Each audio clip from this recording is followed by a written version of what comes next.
ఒక చిన్న కథ.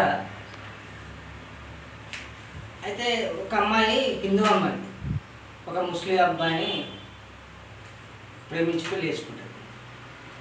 పెళ్లి చేసుకున్న తర్వాత వాళ్ళ తల్లిదండ్రులు ఏం చెప్తారంటే ఒక పెద్ద మనిషి దగ్గరికి పోతారు అన్నట్టు.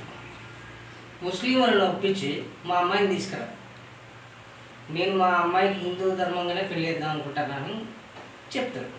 చెప్పిన తర్వాత సరే మంచిగానే ఆ పెద్ద మనిషి ముస్లిం వాళ్ళ ఇంటికి పోయిన తర్వాత అక్కడ ఆ ఇంట్లో వాతావరణాన్ని పోయినాక అమ్మాయిని చూసినాక కంప్లీట్గా ముస్లిం అమ్మాయి లెక్క మారిపోతుంది అన్నట్టు. అప్పటికే పెళ్ళైన వారం రోజులకి ఆయన షాక్ అయిపోతాడు. అరే ఇంత ఫాస్ట్గా మారిపోయింది ఏంది అని షాక్ అయిపోతాడు. షాక్ అయిపోయి ఏందమ్మా నువ్వు హిందూ అమ్మాయి ఇంత ఇంత మామూలుగా అంటే పెళ్ళి చేసుకుంటే కొంచెం టైం పడుతుంది కదా ఒక మతం మారడానికి, నువ్వు ఇంత స్పాట్లు ఎట్లా మారలేవు అని అడుగుతాడు అన్నమాట. ఆయన పోయినా ఏం లేదు, మేమిద్దరం ఒక సంవత్సరం నుంచి ప్రేమించుకుంటాం. సంవత్సరం నుంచి ఈయన నాకు మా అలా అదే వాళ్ళ మతం అయితే ఏదైతుందో ఆ మతంలో ఎన్ని కట్టుబాట్లు ఉంటాయి, ఎట్లుంటారు మొత్తం దానికి సంబంధించింది సంవత్సరం నేర్పుతూనే ఉన్నాడు ఆయన.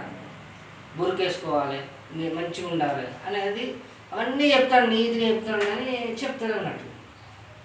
ఇక నేను హిందువు పుట్టి 25 సంవత్సరాలు అవుతుంది కదా, మా అమ్మ ఒకరోజు బొట్టు పెట్టుకో బిడ్డ, గుడికో బిడ్డ, గుడికి పోతే హిందూ ఇట్లుంటుంది, భగవద్గీత చదువు, రామాయణం చదువు, మహాభారతం చదువు అని ఒక్కరోజు కూడా చెప్పలేదు. నాకు ఏ రోజు చెప్పినప్పుడు నాకు హిందూ ధర్మం గురించి ఎట్లా చూస్తుంది? నాకు ఒక సంవత్సరం నేను నేర్పించాడు ఈ వాళ్ళ మతం గురించి. అందుకని నా మతం ఇప్పుడు నాకు హిందూ మతం అంటే ఏంటో నాకు తెలియకుండా అయిపోయింది. నాకు ఈ మతమే తెలిసిపోయింది. అది చేసిన తప్పు ఎవరు? మా తల్లిదండ్రులు కదా. మా తల్లిదండ్రులు చేసిన తప్పు, మా తల్లిదండ్రులు చేసిన తప్పుకు నేనెందుకు అది కావాలి అన్నాక ఆయన విషయం అవును కరెక్టే, నువ్వు చేసింది ఏం తప్పులేదు. భగవద్గీత గురించి చెప్పకపోవడం మీ తల్లిదండ్రుల తప్పే, హిందూ ధర్మం గురించి చెప్పకపోవడం మీ తల్లిదండ్రుల తప్పే. ఈ ఎట్లా పుట్టినప్పటి నుంచి మనం ప్రకృతిని ప్రేమిస్తాం, ప్రకృతిని ప్రతి దాన్ని జంతువులతో సహా అన్నిట్లను మనం భగవంతుని భావిస్తాం. కానీ అటువంటి మీకు చెప్పకపోవడం తప్పే.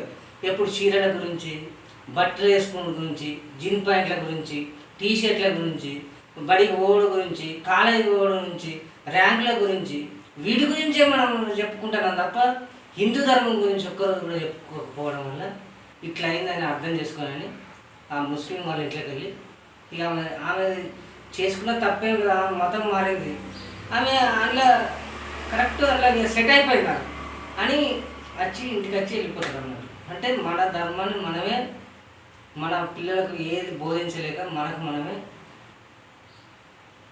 కనుమరుగు చేసుకుంటాను. హిందూ ధర్మం వర్ధిల్లాలి.